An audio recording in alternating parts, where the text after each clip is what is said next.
salut Yves, salut Belle, salut Crécy, salut Mira, salut Christian Kameni, salut Bruno,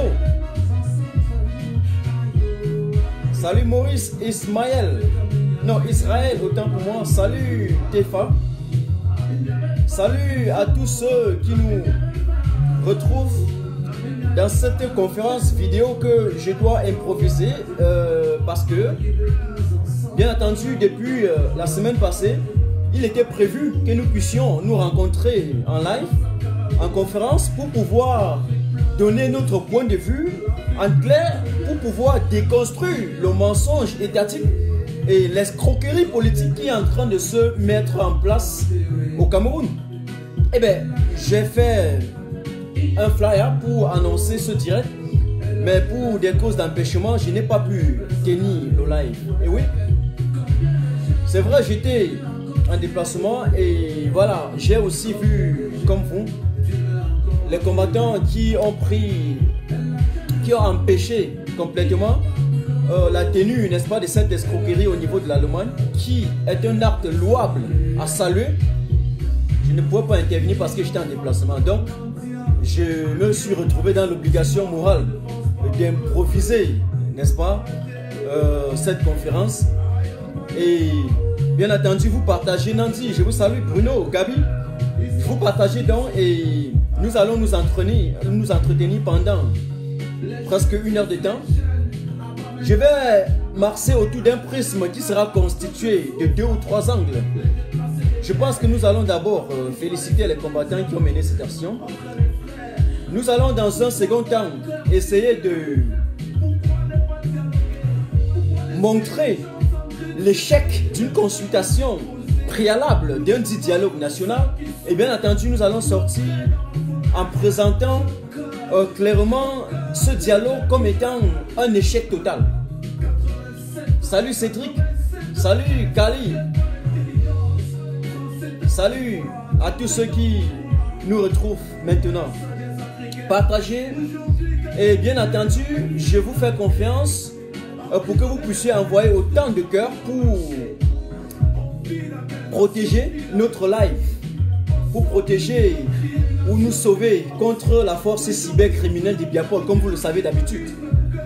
Bien entendu, je vais laisser la musique jouer quelques secondes et je vais arrêter pour que nous continuons, pour que nous débutions réellement. Voilà ce que je devais dire en guise de prologue.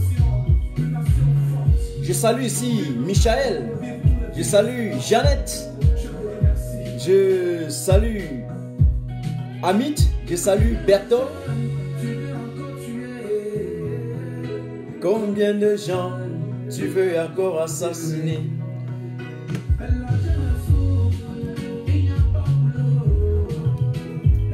Salut Françoise, salut la Lionne, salut également à Marie. Je salue Blaise Moussa qui nous rejoint également. Et bien entendu, je pense arrêter déjà avec la musique et commencer maintenant. Eh bien écoutez, je voudrais d'abord saluer très brièvement avec un cœur plein de joie, un cœur plein de gaieté, d'enchantement et d'enthousiasme, n'est-ce pas, les combattants du côté de Berlin qui ont su empêcher complètement la tenue, n'est-ce pas, de cette escroquerie politique. Donc, ils ont même pu pousser l'ostentation, ils ont pu pousser le dédain, le courage, le culot d'aller afficher les effigies. Non, on ne doit pas payer ça comme ça, d'aller afficher une page, je ne sais pas, c'était une feuille blanche où ils ont écrit MRC sur le mur au niveau de l'ambassade pour pouvoir filmer et faire passer à l'opinion nationale et internationale bien après que le MRC du professeur Maurice Kamto aurait participé, n'est-ce pas, à cette réunion familiale du RDPC. Chose fausse, n'est-ce pas? Et nous tous, nous le savions.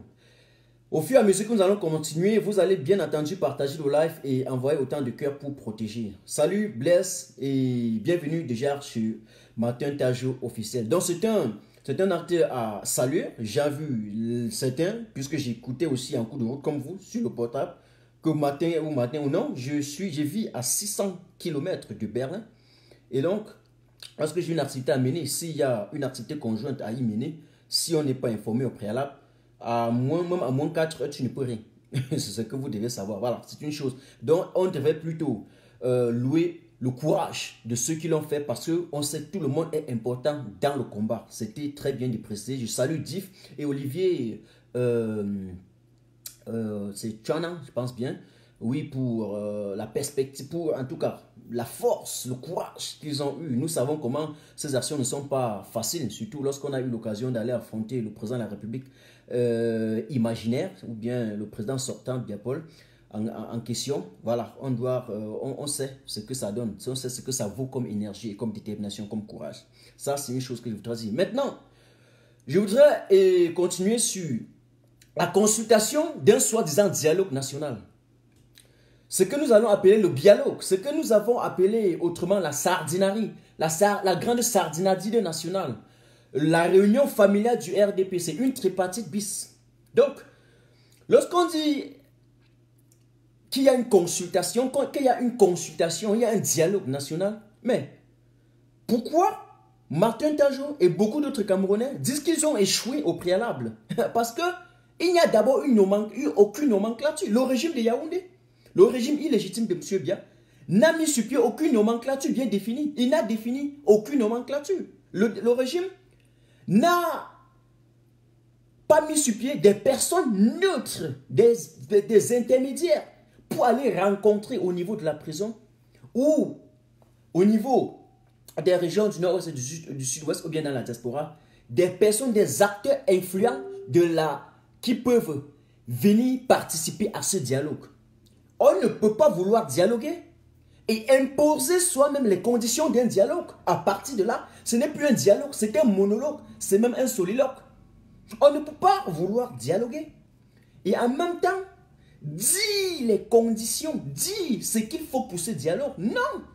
Il faut une consultation préalable. Et la consultation préalable consistait à aller auprès des acteurs influents, auprès de ceux-là qui sont impliqués au cœur de la crise anglophone. Mais comment est-ce qu'on peut mettre le leader même des groupes séparatistes en prison, Ayuk Tabé, et puis aller dire qu'on est en train de vouloir dialoguer avec les anglophones? La question qui mérite d'être posée à partir de cet instant est celle de savoir, on dialogue avec qui? On parle avec qui? Monsieur Bia avait dialogué avec qui au Cameroun? Salut John.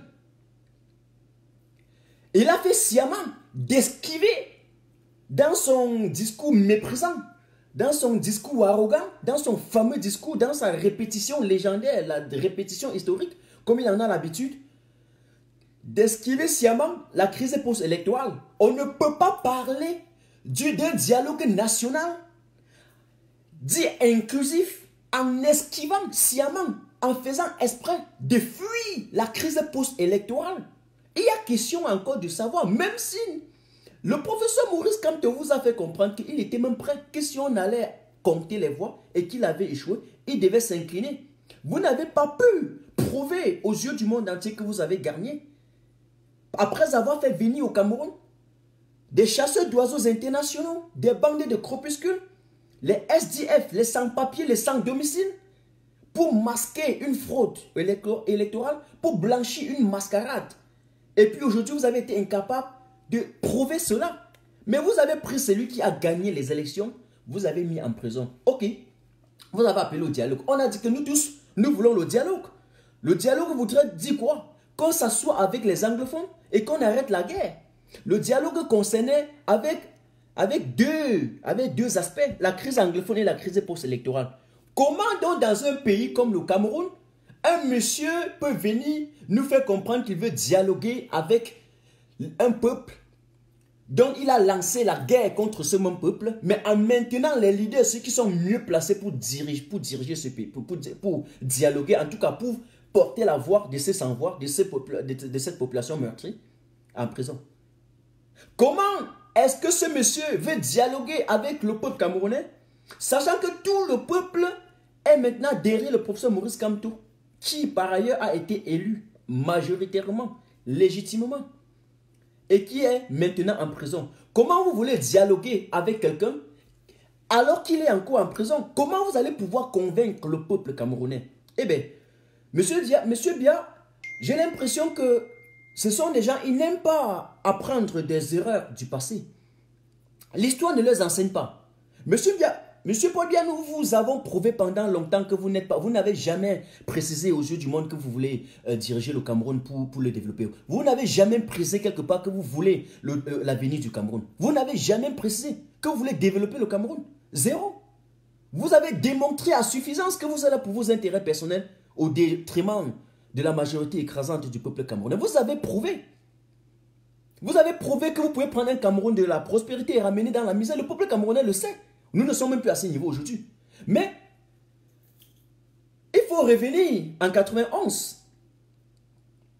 Vous avez fait exactement la même chose.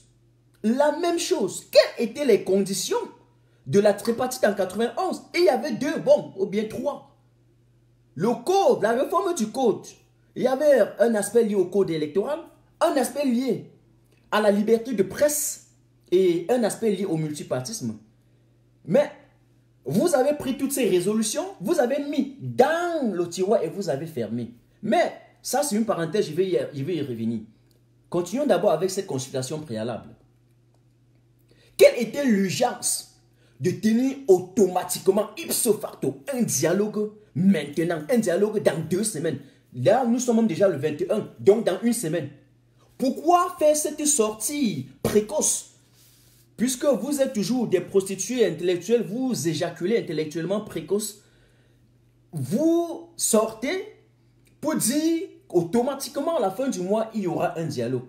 Parce que l'ONU, vous savez que le Conseil des Nations Unies, ils vont tenir un meeting, ils vont tenir une réunion le mois prochain. Et donc, il attend la délégation camerounaise. Parce que on vous a invité de venir justifier le génocide que vous perpétrez contre votre propre population, parce qu'on vous a invité de venir dire pourquoi vous n'avez pas pu appliquer les résolutions de l'Union européenne, les résolutions des organismes internationaux.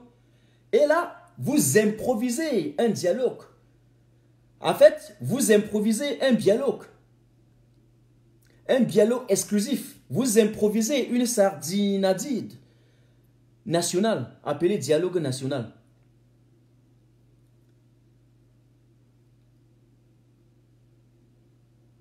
La tenue d'un dialogue nécessite que pendant une consultation préalable, qu'on y va vers les acteurs. Qui est venu dans la diaspora? Monsieur Messanga Nyamdi. Et il y a un monsieur qui s'appelle Messanga Nyamdi, mais je n'ai jamais vu quelqu'un aussi courageux comme lui. Vous ne pouvez pas venir dans la diaspora, vous pavaner en Allemagne. D'ailleurs, l'allemand, vous n'êtes même pas passé en Allemagne. Vous pavanez en France, vous pavanez en Belgique. Et puis aller rencontrer certains brebis galeux, certains petits oiseaux de mauvaise augure. Et de rentrer au Cameroun, dire que vous avez rencontré la diaspora. Vous avez parlé avec qui? La brigade anti-sardina ne pourra jamais vous rencontrer. Vous allez dire quoi? Je suis sous. Aussi longtemps que les prisonniers politiques sont en prison, je suis sous. Il n'y a pas de dialogue. Une fois qu'ils sont libérés, on peut maintenant ouvrir les oreilles et dire, ok, allons à un dialogue. Là, il y aura un dialogue. Mais vous ne pouvez pas enfermer cela et parler d'un dialogue national. Non, c'est un dialogue exclusif. Mais Sanga Nyamdi ne peut pas dire qu'il est venu rencontrer la brigade anti-sardina. Alors que dans le passé, il a soutenu Mordicus. Que nous causions avec qui je ne sais plus trop. Et c'était un mensonge. Une fois arrivé ici, il continue à perpétrer encore son mensonge. Il continue à insister dans sa bêtise intellectuelle. Personne ne peut vous rencontrer. Parce que vous n'êtes pas mieux placé pour parler avec. Mais Sanga Nyamdi n'est pas venu. Il n'est pas devenu le porte-parole du gouvernement illégitime de Yaoundé. D'ailleurs, s'il en était le porte-parole, on ne devait pas le rencontrer. Il y a des conditions que nous avons posées. Et tout le monde le sait. Ce n'est pas aujourd'hui que ça commence. La libération inconditionnelle du président Maurice Kamto et de tous les prisonniers politiques. Le professeur Maurice Kamto ne mendie pas la paix, il ne mendie pas, comment il veut dire, sa libération. Il ne demande pas une grâce. Zéro. Sa libération est inconditionnelle et est obligatoire. C'est la condition sine qua non pour que nous puissions penser qu'on peut avoir un dialogue. Est-ce qu'on me comprend là? Mais sinon, dès qu'ils vont terminer, eh bien, la résistance recommence à zéro. Directement à zéro. Voilà comment ils sont en train de mentir. Regardez comment ils sont en train de mentir. On a pondu des listes. On a mis sur ça les gens qui n'existent pas. Qui auraient accepté de participer à un dialogue au niveau de l'international, dans la diaspora camerounaise. Nous avons vu également... Oui, un instant, je suis en live, je te rappelle après. J'ai mis ici, il y a de cela une quinzaine de minutes, bon, peut-être 30 minutes, la vidéo d'une dame qui s'est vue carrément dans une liste comme quelqu'un qui aurait accepté de participer à un dialogue. C'était à Rome. J'en ai encore des listes. Il y a certaines au niveau de l'Afrique du Sud qui sont sur des listes fictives, sur des listes fantoches, pondues par des dirigeants fantômes. C'est-à-dire que anonymes, comme d'habitude, tout chez eux, ce n'est que du faux. Mais qui auront participé à un dialogue en Afrique du Sud, mais le gars ne connaît rien. Il ne sait pas qui a écrit cette liste. Il ne sait pas quand est-ce qu'on a pondu cette liste. Il ne sait pas, il ne sait rien. Il n'est ni de près ni de loin concerné par cette liste. Mais la liste circule. La liste circule. On vient pondre au niveau de l'ambassade du Cameroun à Berlin. Une liste où il y a certains, soi-disant du MRC, qui viennent dialoguer au nom du MRC. Mais j'ai l'impression que si vous n'avez pas peur, vous n'avez pas honte, ayez au moins la crainte de Dieu. Ayez la crainte de Dieu, mes chers faucons du régime, mes chers pouvoiristes, mes chers apparatchiks de l'État, mes chers sujets, ces gérantes. Ayez au moins la crainte de Dieu si vous n'avez pas peur des hommes. Si vous n'avez pas la honte, ayez la crainte du Seigneur.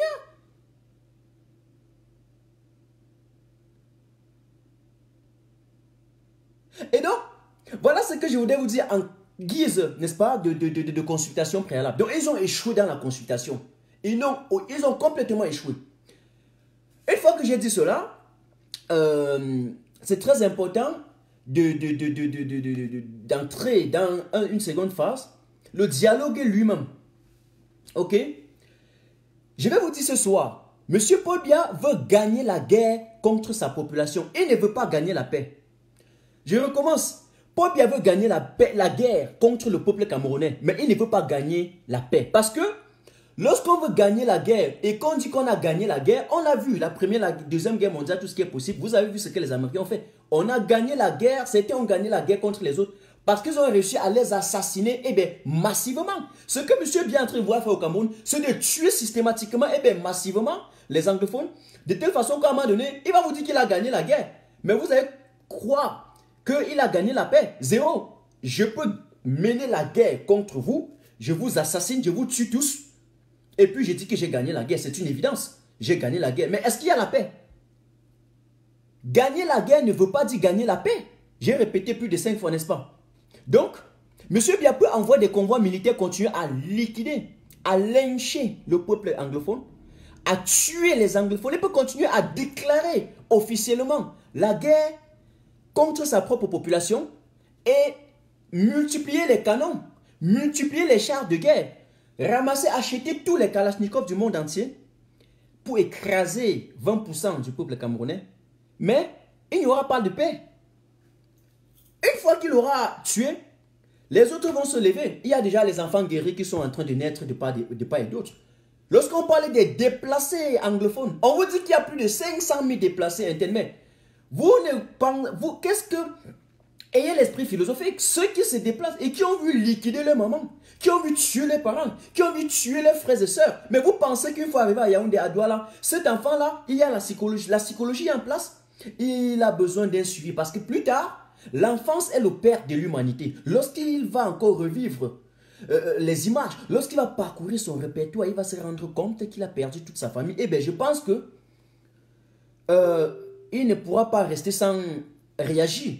Donc, M. Biya et tout son régime et tout son système, ils sont en train de cultiver directement ou indirectement les foyers de tension. Et lorsque ils vont amener le peuple au bord de l'explosion. Le jour que ces foyers de tension vont exploser, le Cameroun sera complètement jeté à la débandade. Monsieur, il faut que Monsieur Biya sache qu'il n'a jamais été là pour la cohésion nationale. Monsieur Biya, vous n'avez jamais précisé que vous voulez la cohésion au Cameroun. Vous essayez d'intimider et puis de ruser les Camerounais. Vous essayez de massacrer, d'ostraciser, de séquestrer les Camerounais en vous cachant derrière le pseudo-slogan du régionalisme ou encore, je ne sais pas où de quoi communauté. Monsieur Biya, je pense qu'il est temps que vous quittez les choses avant que les choses ne vous quittent. Et ce n'est pas parce qu'on doit aller dans chaque région et recruter de façon aussi sordide avec des pratiques aussi non conventionnelles, comment je vais dire cela, en tout cas, de façon aussi ignominieuse, c'est-à-dire honteuse, des cancres de chaque région pour qui seraient prêts à liquider et lyncher toute la population, qu'on va parler d'une politique d'équilibre régional. Monsieur Biya, le peuple camerounais ne peut pas tomber dans cela.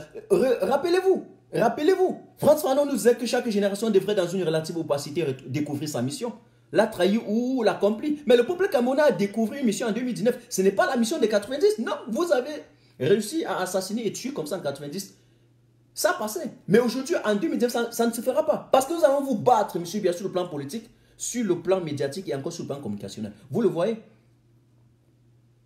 Une fois que monsieur Biya va réussir encore à escroquer le peuple camerounais parce que ce dialogue exclusif est une escroquerie nationale. C'est la plus grande filouterie politique jamais vue sur la scène politique nationale et internationale. C'est parce que M. Biya sait qu'on l'attend aux États-Unis qu'il a rapidement activé, il a pondu, il a chié ses déchets intellectuels, cette poubelle mentale. Parce que lorsqu'on aperçoit son discours, on comprend que ce sont des éjaculateurs mentaux précoces qui ont éjaculé ce discours sur des bouts de papier pour qu'ils puissent rapidement faire cette sortie sordide avec ce discours notoire. Et puis, dans l'optique de manipuler l'opinion nationale et internationale afin de pouvoir se présenter aux États-Unis le mois prochain. Ou bien, je pense même que c'est à la fin du mois, non, c'est le mois prochain. Eh bien, je pense que la brigade anti-Sardina des États-Unis et puis les autres brigadiers du monde entier qui convergent vers les États-Unis vont vous accueillir. On va vous réserver un accueil chaleureux. Comme d'habitude, vous en savez plus. On s'est vu à l'hôtel Intercontinental le 26 juin. J'en parle très moins. Mais vous savez ce que je sais, monsieur Paul Biya. Ils vont vous accueillir, ils vont vous donner un café très chaud. Très chaud.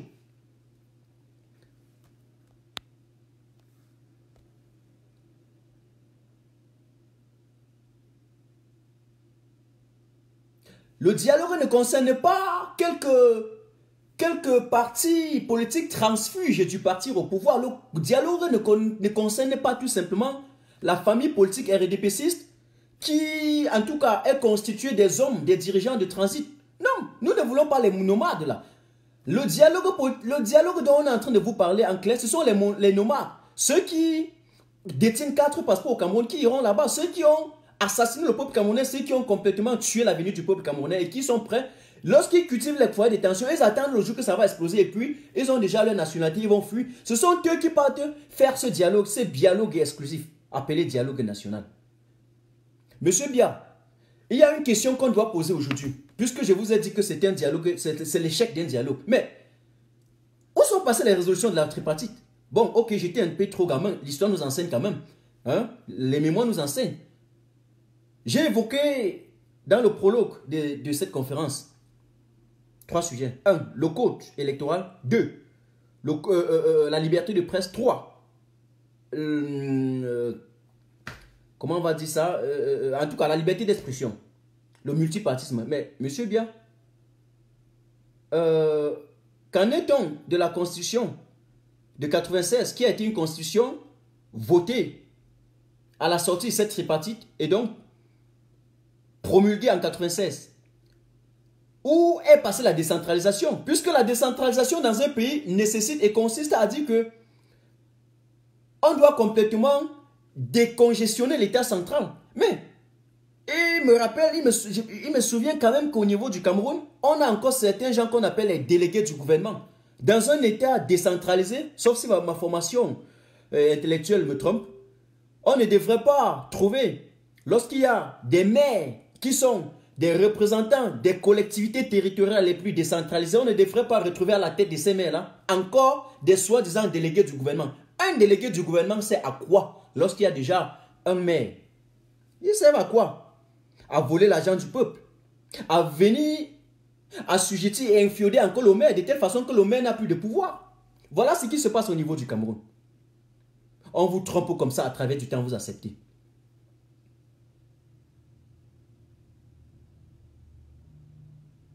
Quelqu'un nous avait fait comprendre que dans un système de prépotence et de l'hyper-présidentialisme, un président pouvait se lever un beau matin, il nomme un fou ministre. Mais à moi aujourd'hui de dire aussi que dans un régime ultra centralisé, dans un système hyper concentré, mais le président illégitime, un dictateur peut se nommer, peut se lever quand même le grand matin, il met n'importe qui en prison et puis il forme n'importe quel parti transfuge et il vous dit que c'était un parti politique parce qu'il sait que ce sont des partis annexes. Voilà ce qui se passe au Cameroun.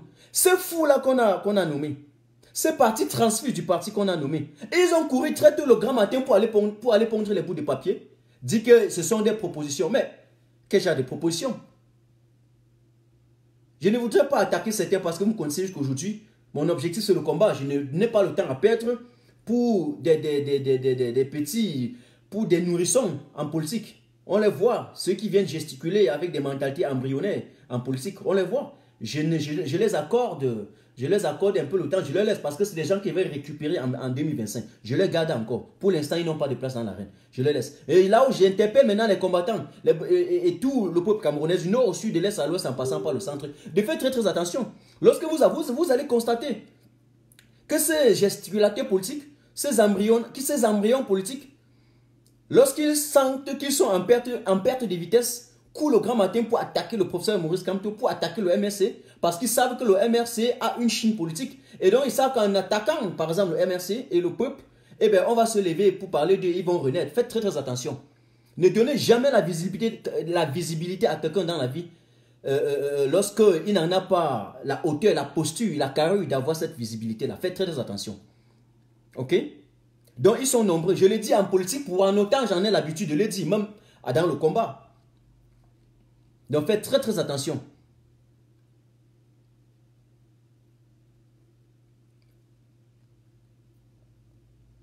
Monsieur Biya ne peut pas enfariner le peuple camerounais à travers le temps. Monsieur Biya et tout son clan, tout sa clique cynique aux intentions conspirationnistes autour de lui. Monsieur Biya et sa petite on va appeler ça quoi, sa petite élite oligarchique des compradors qui se nourrissent, s'engraissent les poches, achètent des bâtiments de luxe à Rome, logent les femmes par-ci par-là, les ambassadeurs. Vous l'avez vu, j'ai posté sur ma page.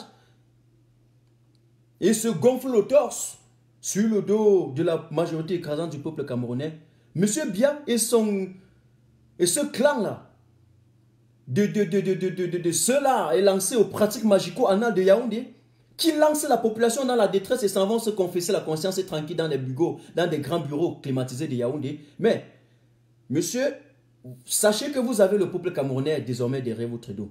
Et puis, vous allez aller organiser des pseudo-meetings, le peuple aurait tourné le dos à Maurice Kamto. Oui, mais que Bafoussam ou quoi, tournez le dos, il va grimper sur votre dos. Nous allons grimper, arriver sur votre tête et vous écraser. Monsieur Biya, croyez-nous et soyez-en sûrs, nous resterons viscéralement, radicalement et puis catégoriquement opposés à votre régime illégitime jusqu'à la fin de votre temps. Parce que vous êtes très mal placé pour donner les leçons de morale aux Camerounais. Aujourd'hui, lorsque je rencontre un gars du RDP, c'est ces idolâtres. On va appeler ça quoi, hein?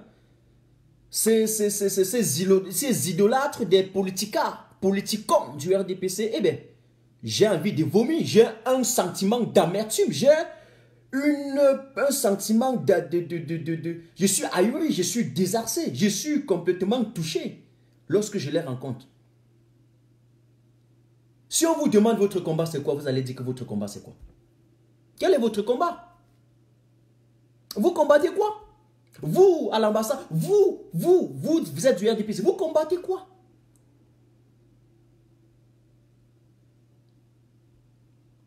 Monsieur Biya est devenu le plus jeune et le plus beau. Ok, nous sommes aujourd'hui 40 ans après. C'est quoi? Les inondations? Ok, raisonnement typique, raisonnement illogique, raisonnement fallacieux. Regardez le sophisme des Camerounais. de ces RDPCistes, de ces faucons. Ils disent quoi? Non, et il y a aussi ça ailleurs. Ok, ailleurs, ils sont tellement si bloqués qu'ils ne comprennent pas qu'on peut avoir des phénomènes. Mais il y a des phénomènes météorologiques ailleurs qui entraînent des catastrophes naturelles. Mais ce n'est pas parce que pour une faute de drainage, vous vous retrouvez en train de nager dans des eaux, vous dites qu'il y a ça ailleurs. Raisonnement typique d'un RDPCiste, raisonnement typique d'un gars qui a un logiciel encore ancien. Ils sont là. Toto trouve toujours les moyens de justifier son idiotie. Eh oui. Pourquoi M. Biya tue les peuples anglophones? Eh non, on a vu aussi en Colombie, il y avait la guerre. Pourquoi l'économie du Cameroun est à terre? Eh bien, même la Côte d'Ivoire avait... Regardez comment les gens qui veulent diriger le Cameroun essayent de vouloir peser l'avenir et leur succès en regardant l'échec des autres. Mais on ne perce pas son avenir en regardant ceux qui ont échoué. Non.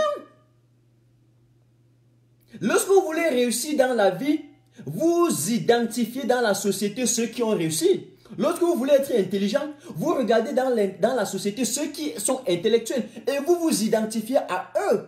Mais ne faites pas comme ces roublards du RDPC qui justifient chaque fois l'addition et la somme de leur échec, l'échafaudage de leur inexpérience, le clivage de leur médiocrité en trouvant un autre Toto qui aurait échoué quelque part dans un angle du monde.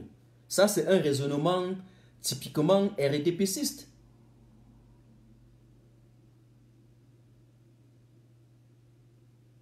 Monsieur Biya, nous n'allons jamais nous incliner devant votre mascarade.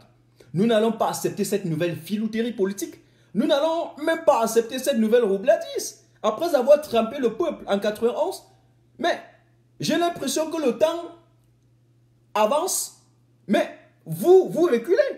Nous ne voulons pas un gouvernement, nous ne voulons pas nous faire confiance à un gouvernement de l'embuscade. Nous ne voulons pas le faire. Nous n'allons jamais le faire. Ça, c'était le passé, ce n'est pas le présent. Oui, l'histoire s'écrit au présent. Même si l'histoire, c'est la connaissance du passé. C'est bien, mais désormais, l'histoire, nous allons l'écrire au présent. Pour éviter la falsification de l'histoire. Maintenant, là, M. Biya ne doit pas tromper le peuple camerounais. Il faut qu'on soit clair.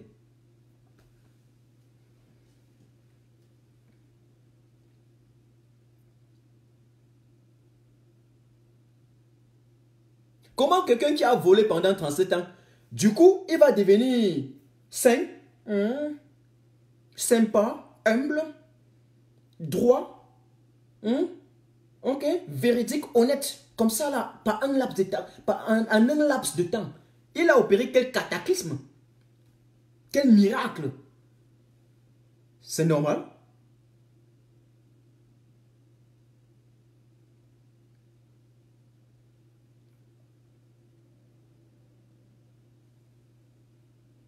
On ne peut pas vouloir convoquer un dialogue national en excluant sciemment sa diaspora et en traitant sa diaspora de tous les noms d'oiseaux. Je dis bien de tous les noms d'oiseaux. Nous avons vu ça. Nous l'avons vu. C'est pas Martin Tajou qui le dit. C'est pas moi qui le dis. Monsieur Biya a traité la diaspora et il a vu que...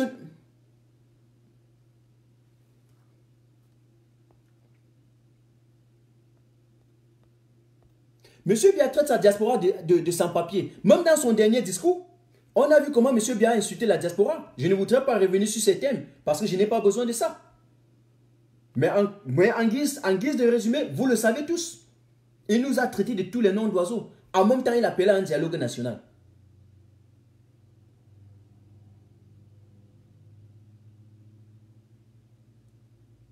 Et donc, si M. Biya continue là, nous allons ouvrir d'arrache-pied pour que M. Biya continue de perdre partout sa diaspora. Je vous rappelle, 5 millions de Camerounais à l'étranger. Donc, M. Biya a perdu à l'étranger. Le RDPC, on l'efface systématiquement.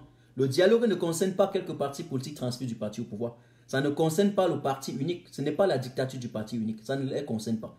Le dialogue là concerne le peuple. Je dis bien que le dialogue là concerne le peuple camerounais dans sa totalité, dans son entièreté. Ce n'est pas un monologue du RDPC et de quelques faucons du régime. j'ai vu Monsieur John Fonzi, je peux prononcer son nom, courir le grand matin pour aller faire des propositions. Mais vous oubliez que John Fonzi était encore à la table de la tripartite en 91. Mais les résolutions de la tripartite ont été fermées, ont complètement fermenté dans le tiroir, dans l'oubli. Monsieur Biya connaît très bien ça. Hein? Mais aujourd'hui, plus de, on va à 91, de plus de 20 ans après, Monsieur Biya, on parle de quoi? Plus de 30 ans. Monsieur Biya reprend la même chose. C'est-à-dire qu'il y a de cela 30 ans, on a tenu un dialogue. 30 ans après, au moment où le monde a complètement évolué à une vitesse ultra rapide, c'est là où Biya-Paul revient avec le même dialogue. Et les mêmes gens qui étaient assis sur la même table reviennent encore avec les mêmes propositions, en train de dire la même chose. Mais, chers Camerounais, vous vous moquez de nous. Lorsque nous parlons, vous vous moquez de nous. Vous vous moquez de Martin Tajo qui se donne intellectuellement, physiquement, mentalement, moralement, pour essayer d'édifier le peuple camerounais. Vous vous moquez de nous. Ok, rira le dernier. Rions. Rions. Ah, monsieur Tajo n'a rien fait. Oui, Martin Tajo, bon. Ok. Rions tous. Le pays est beau, non? Le pays est beau. Hein? Le pays est beau. Le pays est beau. Ce qui me plaît est que vous êtes en train d'oublier qu'ils ont mis sur pied une nouvelle génération de médiocres, d'imposteurs qui vont remplacer les imposteurs de 1960. Tout est déjà bien fabriqué. Et donc lorsque nous vous demandons que la libération du Cameroun va se passer à partir de la prise de conscience collective et reposer immédiatement, inconditionnellement sur la capacité d'indignation collective, vous jetez quelques-uns à la demandade en disant que comme les matins, quelques-uns là, ils parlent, on s'en fout. Croyez-nous et soyez-en sûrs, puisque vous ne voulez pas aller réclamer vos droits au poste central, eh bien, il n'y a pas de problème. J'espère que lorsqu'ils vont complètement changer l'ancien appareil avec le nouveau appareil, les mêmes personnes, les enfants des mêmes personnes, eh bien, ça, vous avez vu au niveau de l'ENAM, vous avez vu, ceux qui apparaissent 2 fois sur des listes, ils ont passé 2 fois. 2 fois. Et certains qui passent ici, ils ont échoué de l'autre côté. Certains qui ont réussi ici, mais ils sont sur la liste d'attente de l'autre côté. Les morts qui ont réussi, et puis les vivants qui ont échoué. Eh bien, entre-temps, au lieu de répondre, vous courez pour répondre à Martin Tajo. Et c'est quand même clair, c'est très bien. C'est très bien. Parfois, lorsque je fais, je ris. Vous savez pourquoi? Parce que je suis très fier de ce combat. Nous sommes très fiers de ce combat. Je le fais avec toute ma détermination personnelle. Voilà. Je le fais comme ça, avec mon affection. Mais, rions ensemble. Rions ensemble. Le lendemain, lorsque la donne va changer, lorsque vous allez avoir une autre dictature pire que celui de M. Biya, eh bien, Martin Tajo ira prendre son vin, sa liqueur, il va boire. Parce que soyez-en sûrs, Martin Tajo ne restera pas toujours dans 2 chambres, un salon, ou toujours derrière une petite tablette. Oui, c'est clair. Donc, il y a un moment où vous allez refuser, restez tranquille, la dictature militaire s'installe, on vous écrase. Eh bien, moi, je vais prendre mon vin blanc comme, il s'appelle qui? Le fou, Jean de Dieu Momo, et boire. Oui, ce qui est là, est que chacun doit faire son travail.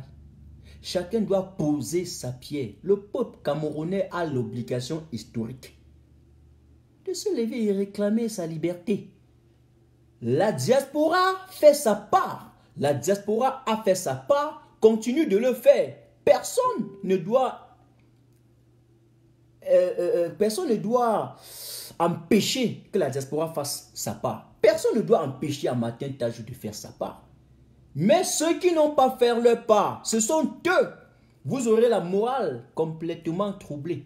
C'est vous qui avez des problèmes. On est libre. Et donc voilà une autre roubladise, une autre filouterie, un autre mensonge qu'on vient mettre sur la table, on appelle dialogue exclusif.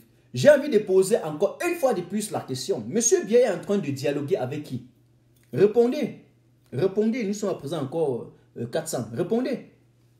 Répondez. Monsieur Paul Biya dialogue avec qui au Cameroun? Atanganji dialogue avec qui? D'autant plus qu'Atanganji est allé à Bamenda. et au niveau de Bamenda. Et il y a eu des affrontements armés entre les forces armées ambazoniennes et le BI pendant toute la journée, de 5 h à 14 h. Mais Atangadji était là à l'hôtel. Bon, pourquoi ils ont fui? Il fallait tenir le dialogue, non? Ils n'ont pas tenu le dialogue, pourquoi? Hein?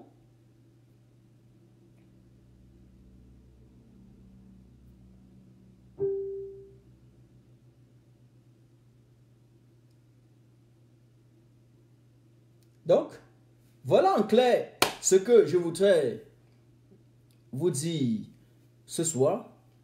Lorsque M. Biya va aller dialoguer avec sa famille du RDPC, en excluant, en esquivant la crise post-électorale, c'est-à-dire en maintenant sciemment le président élu du peuple camerounais, son excellence le professeur Maurice Kamto en prison et toute sa coalition. Lorsque je dis cela, je parle à Penda et Koka. Je pense à Maître Ndoki, les balles réelles qu'elle a reçues sur son pied. Je pense à Célestin Djamé. Je pense à Alain Fogui. Je pense à Paul-Éric Kingi. Ces valeureux combattants qui aujourd'hui, un an après, auraient déjà au moins poussé le développement du Cameroun très très loin. Mais qui pour leurs idées politiques, parce qu'ils ne veulent pas céder à leur liberté fondamentale, se retrouvent dans un camp de concentration de M. Biya-Paul. Je pense à eux. Donc, lorsque M. Biya refuse, esquive ça, et puis esquive encore la crise anglophone, parce qu'il faut le dire qu'Ayub Tabé est en prison, condamné à perpétuité, entre-temps, on passe s'auto-fabriquer des dialogueurs fantoches dans des couloirs interposés, et on les présente comme étant ceux qui représentent les anglophones. Il faut bien savoir, il faut bien lire, et il faut bien voir ce qu'on est en train de vous faire en direct. On vous dit que c'est un dialogue national. Eh bien, quelle est la garantie que même les propositions que ceux qui vont y aller vont donner seront prises en compte après? Quelle est la garantie? Quelle est la garantie légale? Vous parlez du dialogue. Qui vous a dit que les résolutions sorties d'un dialogue a une base légale? C'est-à-dire que obligatoirement doivent être appliquées. Qui vous a dit? La preuve en est pour les résolutions de 90, de 91, c'est dans le tiroir. Il n'y a aucune garantie légale, mes chers Camerounais. Vous savez, aujourd'hui, j'ai dit aux gens que je ne fais plus d'analyse par-ci, par-là. J'ai fait pendant longtemps. Si c'est la constitution camerounaise, j'en ai décrété. J'ai fait même des analyses sur les conventions internationales, les traités internationaux. Malheureux à ceux qui m'ont connu il y a de ça peut-être 5 ou 6 mois. Désolé. Rentrez seulement depuis l'année passée. Vous voyez, mais lorsqu'on était encore dans la période de sensibilisation, relis les vidéoconférences de Martin Tajo. Allez, la page Martin Tajo ou Martin Tiji. Tous les dernières pages donc, qui ont été bloquées, mais qui fonctionnent. Il n'y a que le live qui ne fonctionne pas là-bas. Allez, vous allez voir. Cherchez, vous cliquez dans vidéo. Il y a des tonnes de vidéos. Donc, je ne reviendrai plus sur des analyses. Je l'ai fait. Je ne reviendrai que sur l'actualité, les faits d'actualité. Les faits d'actualité. Ça, les analyses bidons, par-ci, par-là, c'était au moment où on voulait la prise de conscience collective. Mais une fois, il y a le peuple camerounais qui, beaucoup ont pris conscience, mais font encore, excellent encore dans l'art de ne pas vouloir, je ne sais pas, ils veulent un peu donner l'impression qu'ils n'ont rien compris, alors qu'ils ont carrément compris. Mais ils ont vendu le professeur Maurice Kamto, le président Kamto. Parce que lorsqu'on a peur d'être tiré dessus, et qu'on lance les villes mortes, on reste chez soi. On ne vient pas tirer chez vous. Chers Camerounais, on n'est pas bêtes. Nous tous, nous sommes des hommes.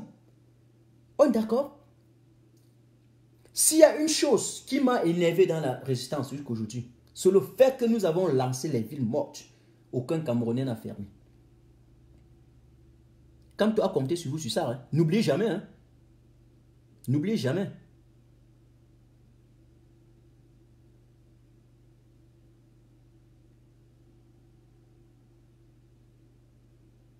Ok.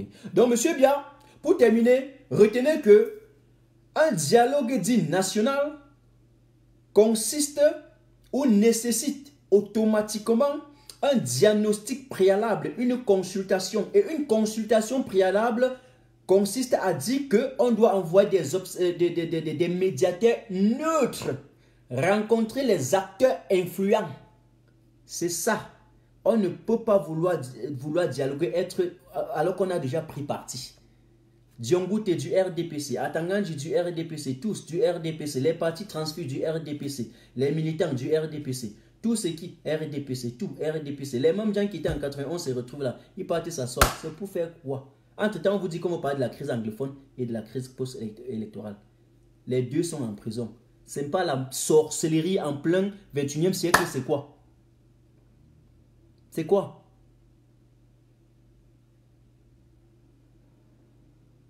Alors, j'espère que... ah, vraiment de Dieu. Hey. Entre-temps, la diaspora. J'ai envie de conclure. Mais lorsque je pense, regardez la diaspora. Quand on parle de la diaspora, il s'agit de la diaspora résistante. Et bien sûr, dans la diaspora, nous sommes compétents. On a une diaspora multi-ethnique très compétente qui se retrouve dans toutes les structures au niveau de l'étranger. Je parle de la diaspora européenne, américaine, asiatique, partout. Les Camerounais, le Cameroun, c'est l'un des pays dont sa diaspora est très intelligente et se retrouve dans toutes les structures. Et sont sélectionnés sur la base de l'expérience et de l'expertise. On ne prend pas n'importe qui à Daimler, à Mercedes, à Siemens, à Bosch, à L'Oréal. On ne prend pas n'importe qui. À Télécom, on ne prend pas n'importe qui. À Alstom, on ne prend pas n'importe qui. À Ford, on ne prend pas n'importe qui. Là, je parle des constructeurs automobiles, je parle aussi de la technologie, des sociétés technologiques. Attention, vous avez vos enfants à la NASA. Quel est ce pays qui travaille à tuer le génie au lieu de protéger et de subventionner le génie pour construire son pays? Quel est ce pays? Vous voulez même apprendre quoi aux Camerounais là? Vous voulez nous dire quoi, ces pouvoiristes? Vous voulez dire quoi? Vous excluez votre diaspora, vous osez exclure votre diaspora?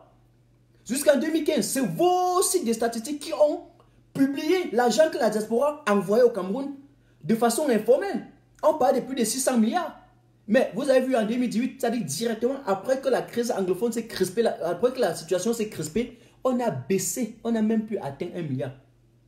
Ça ne vous dit rien? Ça ne vous dit rien? C'était le secteur informel, c'est parce que vous soutirez la caisse de l'État, vous partez bouffer.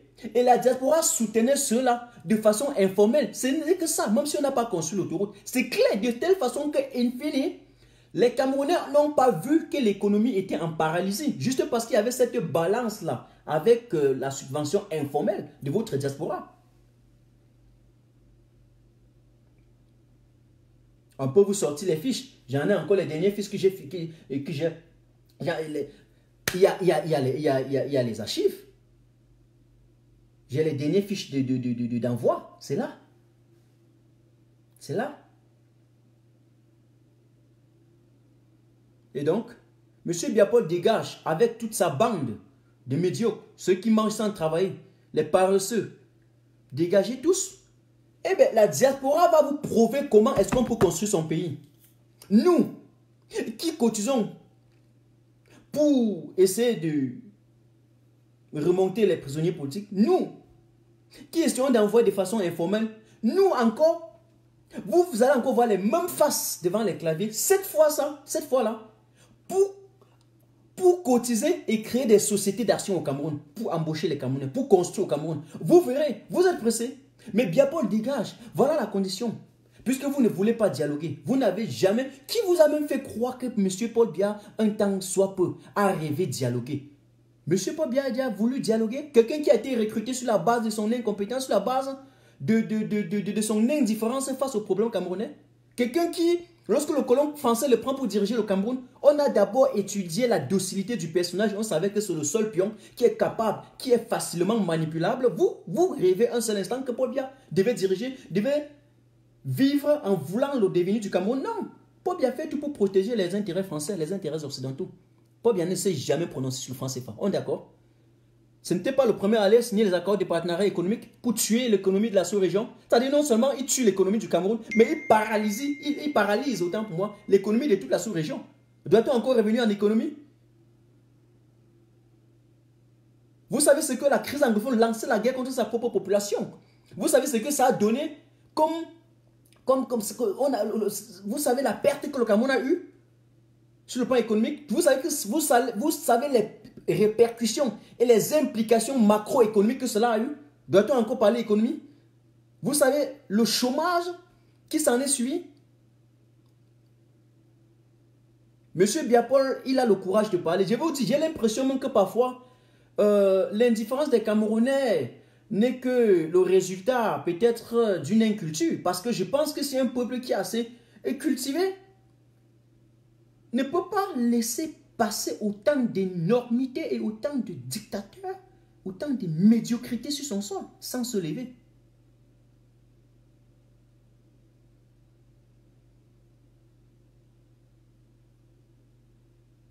Lorsque vous appelez au Cameroun le matin, on vous dit que tel est mort. Vous appelez à midi, on dit que tel est à l'hôpital. Le soir, on dit qu'on a opéré tel. Le matin, on est au deuil. Après, on est en train de faire les funérailles. Voilà ce qui se passe. Monsieur Biya vous prévoit que des funérailles. Quand vous mourrez, pour lui, c'est un mort bio. Il s'en fout.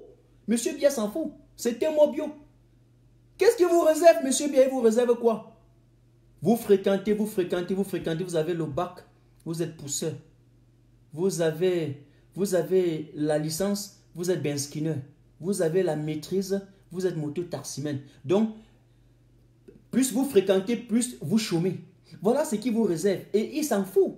Monsieur Biya est capable de laisser 4 promotions chaque année. Et puis il est capable de vous partager même ses masters, vous partagez même les doctorats. Regardez les plateaux de télévision au Cameroun depuis 1982 jusqu'à aujourd'hui. Nous sommes aujourd'hui 37 ans après. On a des docteurs, on a des professeurs, des docteurs agrégés, des professeurs, docteurs, ceci et cela. Voilà, on a que l'addition de cela sur les plateaux de télévision. Dites-moi, monsieur, mesdames, vous qui me suivez, vous les faucons du régime, dites-moi, dites à Martin Tajo, ce que ces docteurs et ces professeurs-là, quelle est la formule magique qu'ils ont fabriquée pour pouvoir transformer la terre rouge de Yaoundé? Quelle est même seulement l'idée qu'ils ont donnée pour permettre aux gens de drainer, de tracer, de drainer et d'empêcher les inondations qui devaient se passer à Avenue Kennedy? Qui? Ils ont réfléchi sur ça et ils disent que ce sont des phénomènes naturels. Vous voulez nous apprendre la météo? Non, parce qu'aux États-Unis aussi, il y a eu l'ouragan. Donc c'était l'ouragan. J'ai vu quelqu'un dire que il y a eu l'ouragan aux États-Unis. Il y a eu le tsunami en Afrique du Sud. Donc c'était le tsunami là-bas à Avenue Kennedy. C'était l'ouragan.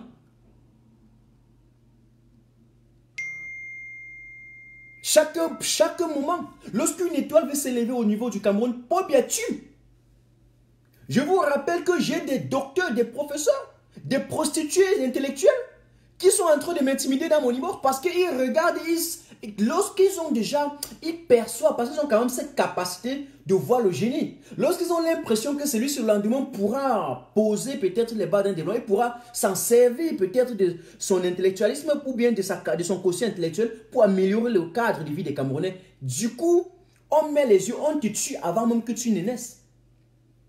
On te tue avant qu'on ne t'accouche même. Ils ont même appris à tuer les embryons dans le ventre. Vous avez oublié ça? Vous avez oublié que dans leur secte dans leur pratique magico-anale de Yaoundé, ils ont appris à faire des incantations et de tuer les embryons dans les enfants, dans le ventre avant même qu'on ne les accouche. Vous avez oublié ça? Vous avez oublié que cela existe? Non, ben, apprenez encore. Hein? Apprenez encore. Et donc, ils ont appris ça au Cameroun.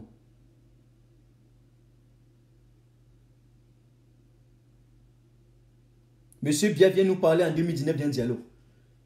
C'est toujours lorsqu'on a déjà débordé une étape qu'il revient encore.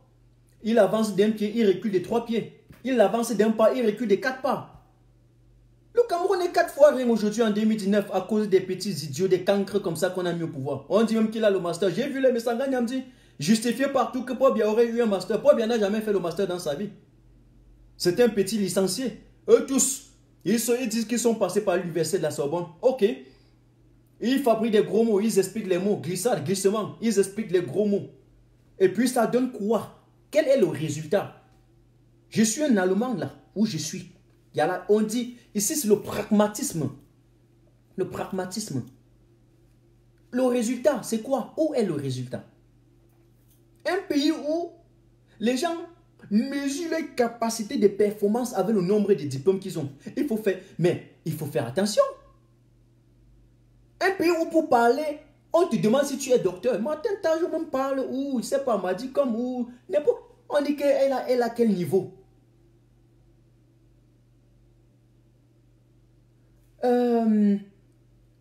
Vous avez quelqu'un sur un plateau qui vient édifier le peuple camerounais. On dit, lui, il a quel niveau? Un pays qui veut se développer ne cherche pas les diplômes. Il forme professionnellement ses enfants. Il les encadre. Il identifie le génie et l'encadre. Les Allemands finissent leur bac. Certains, le BEPC. Attention. Ils font 3 ans de formation. Il y va sur le terrain. Après 4 ans, il a tout ce qu'il a besoin dans sa vie. Et lorsque je parle de ça, je n'ai pas besoin d'une démonstration de force ou d'une contradiction. J'ai les preuves pragmatiques. Je vis dans un pays qui ne vit que sur ça, qui ne bâtit son développement qu'à partir de là.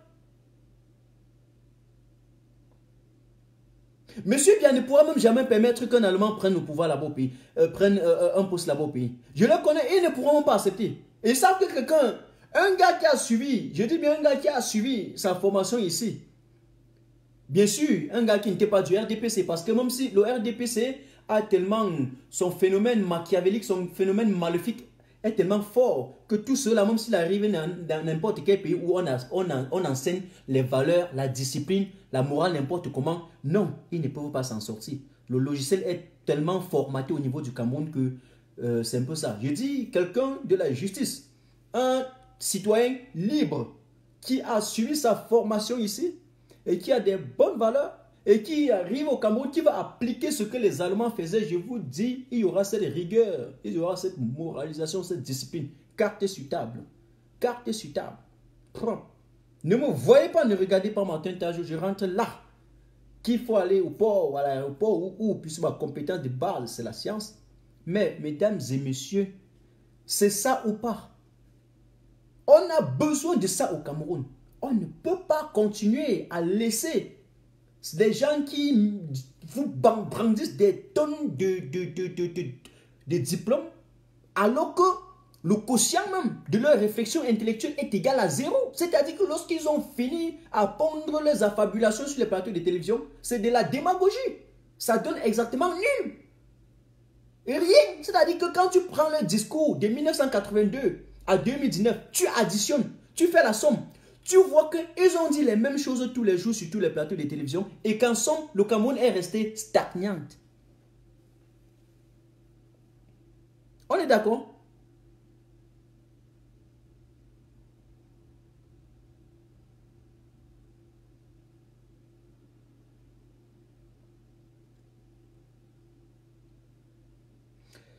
Je vais vous faire confiance de répondre à Micheline qui dit que comment faire confiance si vous faites une révolution sans solidarité ou quoi que ce soit.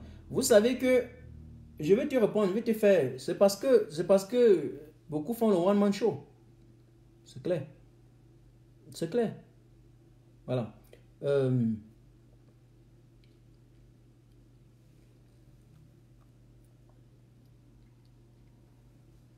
Ok, bon, en tout cas, je m'arrête à ce niveau, je ne vais pas trop vous tenir.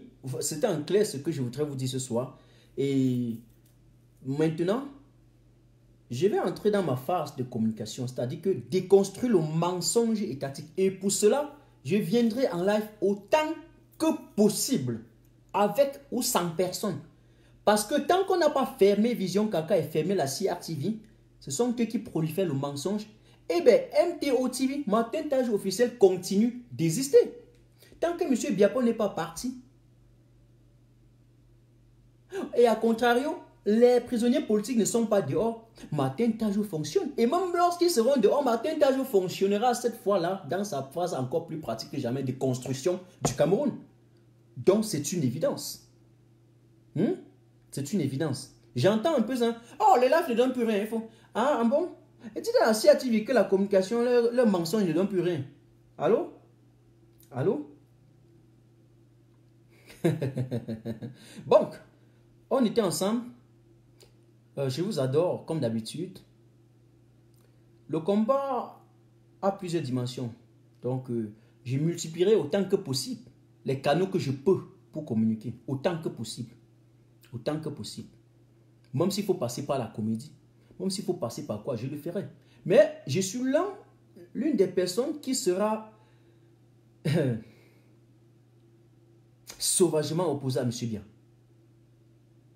Monsieur Biya connaît quelque chose. Parce que quand ce monsieur tue, il ne regarde pas la couleur de l'arme. Il ne regarde pas la couleur du Kalachnikov. C'est le pire des dictateurs qu'on a rencontré dans le monde. Je peux vous assurer que, je peux déjà un peu vous dire, lorsque M. Biya va mourir, lorsqu'il va quitter, lorsqu'on va évaluer l'argent que M. Biya a déjà gardé dans les paradis fiscaux en Suisse, je peux déjà évaluer, ça va être le double de ce que Mobutu avait gardé. Vous savez que Mobutu, lorsqu'il part, il y avait plus de 25 000 milliards. Comprenez, il n'est pas dit 25 milliards. Il y avait plus de 25 000 milliards en Suisse, dans les paradis fiscaux en Suisse. Jusqu'aujourd'hui, on ne sait pas là où c'est parti. Silence radio. Lorsque le feu Amadou Ahidjo part, lui au moins il a construit avant de partir, avant que M. Biya vienne détruire. Vous savez combien M. Amadou Ahidjo a gardé dans les paradis fiscaux en Suisse? Et là, je parle sous le regard de sa fille. 900 milliards. Vous avez suivi? 900 milliards. Et là, c'était les chiffres officiels. Je ne connais pas les chiffres officieux. Là, officiellement, c'est bon. Officieusement, je n'ai aucune idée. Mais officiellement, je parle sous le regard de nos intellectuels et de sa fille. Monsieur Amadou Ahidjo avait gardé 900 milliards. Eh bien, la Suisse a fait quoi de cet argent? Monsieur Biya, Mobutu avait gardé 25 000 milliards. Mais Monsieur Biya aujourd'hui, combien d'années après Mobutu? Imaginez, le Cameroun situé au cœur de l'Afrique centrale, porte d'entrée et de sortie, avec tous les droits de transit que le Cameroun perçoit depuis la nuit des temps, depuis Belle Lurette jusqu'à aujourd'hui. Même ce qu'il perçoit seulement sur le pipeline, tout. Hein, vous savez que les marchandises de la sous-région transitaient par le Cameroun, par le port autonome de Douala. Vous savez cela. Le Cameroun a emmagasiné autant d'argent. Le Cameroun n'avait même pas besoin d'aller prêter l'argent quelque part pour vivre. Le Cameroun n'avait pas besoin. Même, M. Biya lui-même, il avait répété. Il avait dit ça en 82, non? Je vais répéter ça plusieurs fois pour que ça reste dans la mémoire. La répétition, c'est la mère, c'est l'école du savoir. M. Biya a répété, a dit carrément qu'il ne pourrait jamais aller demander de l'argent à l'étranger. Parce qu'il a pris un pays où il y avait, je pense que lorsqu'il prenait, je ne sais pas s'il y avait 2000 milliards de plus dans la caisse de l'État, je ne sais plus trop à l'époque. Je ne sais plus. Mais il y avait plus de 2000 milliards, si je pense bien. Eh bien, M. Biya aujourd'hui a réussi à retourner, à enfoncer le Cameroun et d'embrasser une dette qui s'élève. Je pense que la dette publique s'élève à 8000 milliards. Je vais encore regarder les chiffres. Mais bon, en tout cas, en 2018, ça s'élevait à 7000 quelque chose de milliards. Ok? Voilà ce que M. Biya a fait au Cameroun. En clair, cet argent, c'est l'argent qui se retrouve dans les paradis fiscaux. C'est-à-dire que c'est tous les ministres qui ont détourné, partent retirer cet argent, on peut aller carrément remettre auprès des bailleurs de fonds internationaux, et puis le reste, on peut construire même 10 autoroutes, construire 100 hôpitaux équipés, parce que l'essentiel n'est pas de construire, c'est d'équiper. Et au lieu qu'il n'y a pas en Suisse, se soigner comme les brigadiers de la Suisse l'ont traqué la fois passée, il aurait dû se soigner au Cameroun si cet argent, ils auraient rapatrié pour construire les mêmes hôpitaux et équiper de la même façon au niveau du Cameroun. Mais chers Camerounais, vous pensez que nous sommes bêtes? Vous pensez que nous ne savons pas ce que nous disons? Vous pensez qu'on s'est levé un beau matin comme ça, on a dit que oui, on est activiste, on est résistant? On ne se lève pas pour se battre pour une cause qui n'existe pas. La cause noble existe. Monsieur Biya tue, il pille, il torpille le Cameroun. Et bien, partout où je rencontrerai Monsieur Biya et toute sa clique, nous aurons affaire.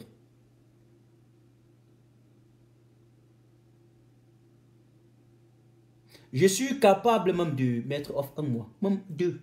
Pourquoi pas?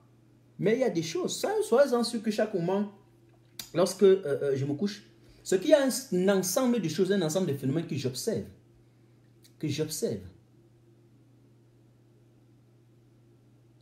Au niveau de ce gouvernement. Et soyez-en sûr, Paul Biya est déjà mort dans son film. Hein. C'est un serpent dont la tête a été écrasée. Je l'ai répété plusieurs fois.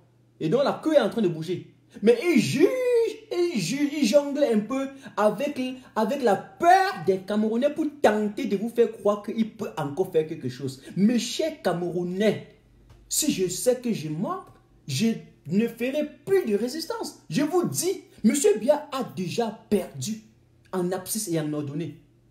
Il pèse exactement sur la peur des Camerounais.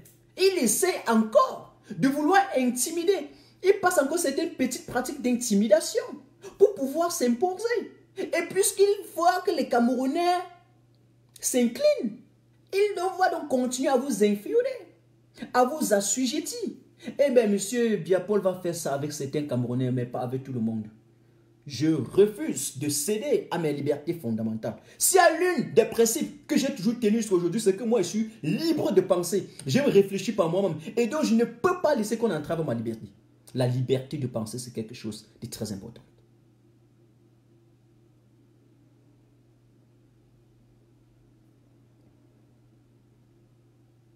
Monsieur, pourquoi monsieur Biya a réussi à vous intimider?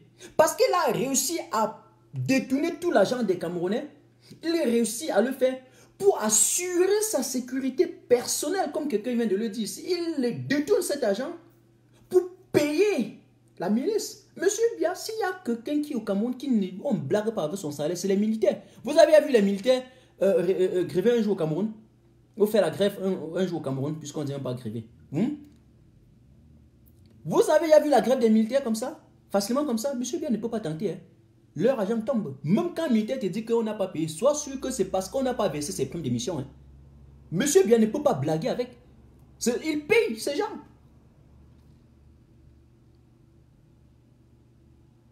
Parce qu'il sait que la seule personne, il n'y a que le corps militaire et la sécurité qui peut le lâcher. Monsieur Biya sait ça. Donc il a investi énormément. Et les envoie se former en Israël. Même dans la sécurité présidentielle, vous avez vu la présence des forces israéliennes. Même lors du défilé du 20 mai, ouvrez juste les yeux. Ils se forment, ils sont parfois en ninja, mais quand vous regardez, ils sont là. Ils sont là. Ils sont là.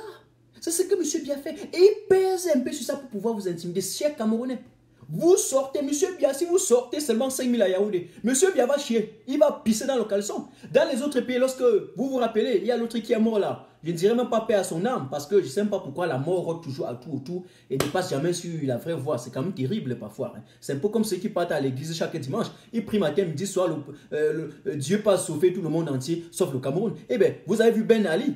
Il est mort, je pense que c'était lui, Ben Ali. Hein, si je me trompe, vous me dites là. Parce qu'il sait que la révolution, le printemps arabe avait ravagé tous les Ben Ali, Hosni Moubarak et tous les autres. Eh bien, Ben Ali, lui-même, il avait tout un conteneur de tous les contingents de militaires. Il avait tout ce qui était possible. Qui ne connaît pas l'armée de Ben Ali, de Hosni Moubarak, qui ne connaît pas. Eh mais, le peuple est sorti en masse et en cascade. Ils ont fui. Mais le peuple camerounais, on n'a même pas besoin d'atteindre ce nombre-là. On atteint le quart de ceux qui sont sortis en Algérie, un peu de partout là. Mon ami, Paul Biachi dans le caleçon a tout dit.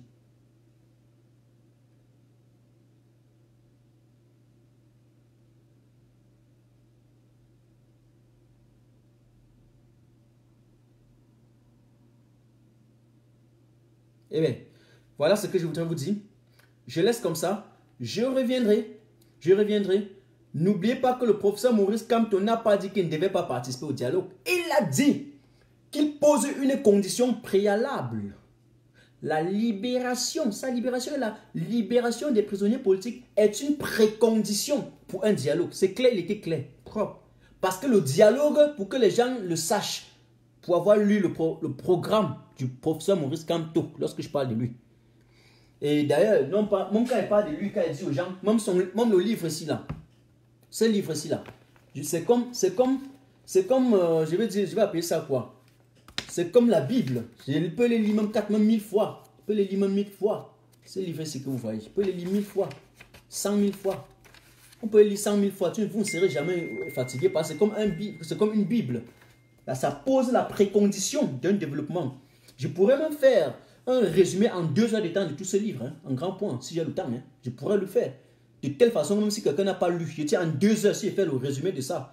J'ai fait des grilles de lecture au lycée. J'ai été président du club journal même pendant 3 ans. Donc, si je prends ce livre, je fais le résumé en 2 heures. Celui qui n'a pas lu, il n'aura pas de problème.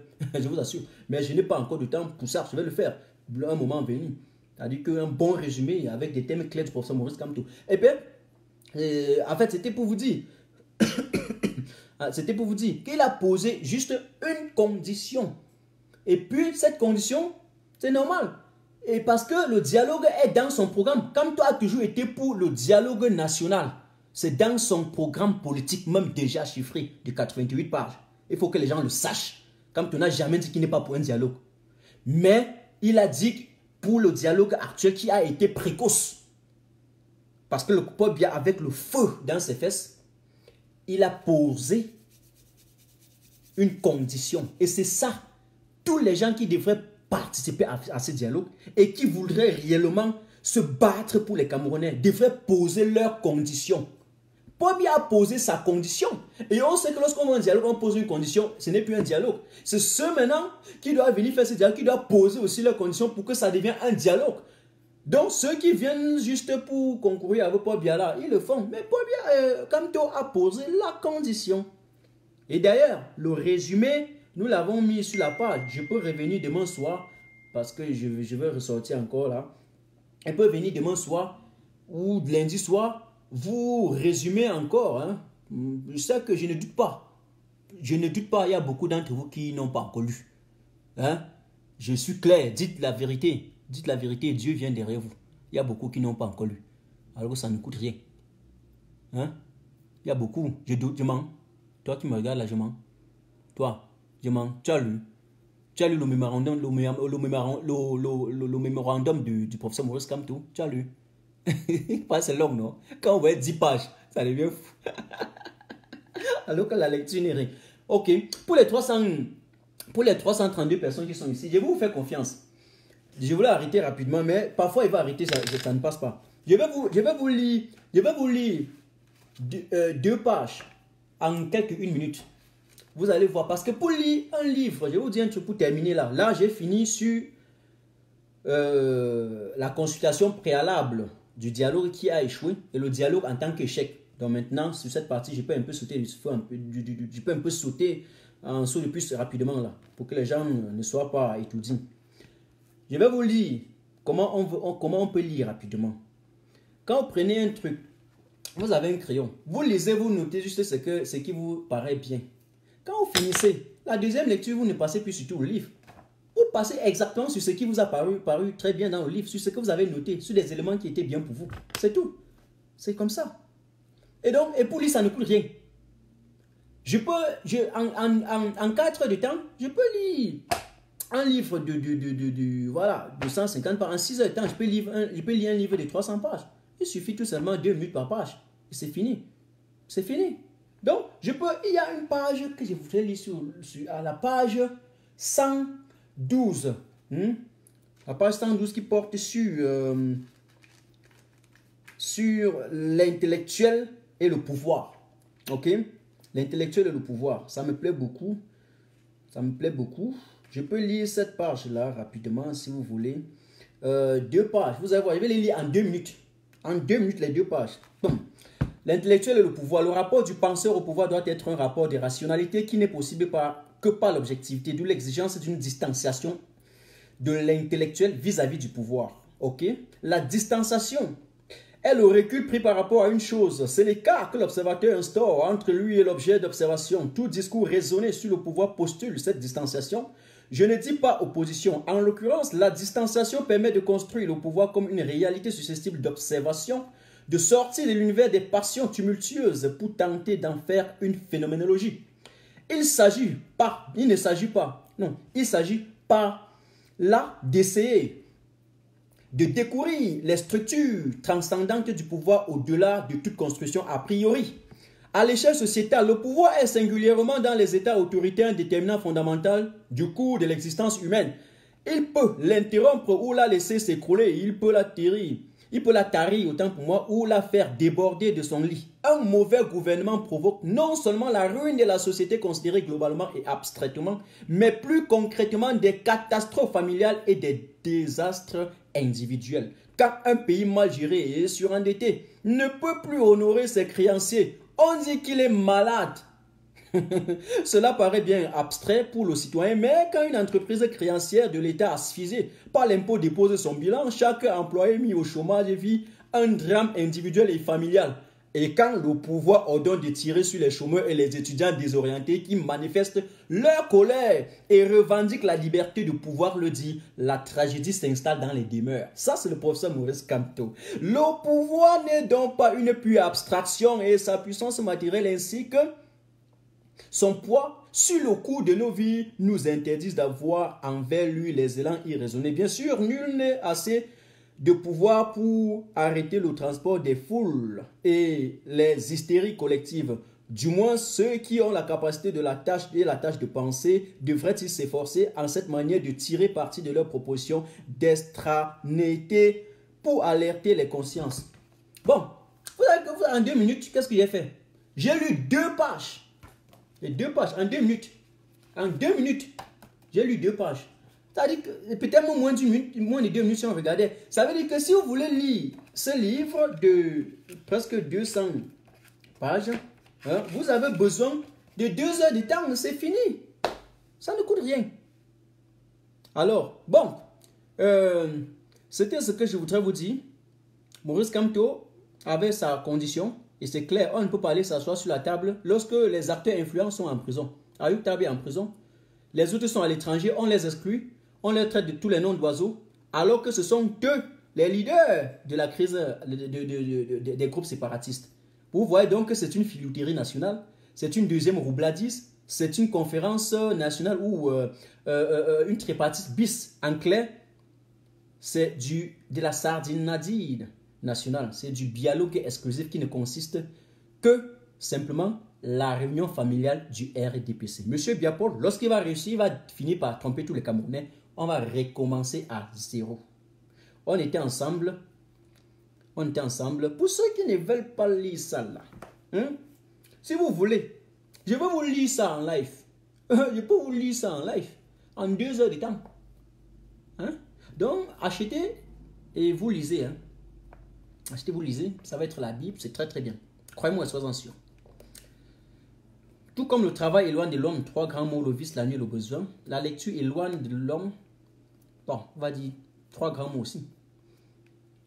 L'aliénation mentale, le dérapage intellectuel et l'ignorance. C'est Martin Tage qui le dit. Bon, on fait comme ça. Ciao, ciao. Vous passez un bon week-end. Je vous adore. Hein? Je vous adore. On est ensemble.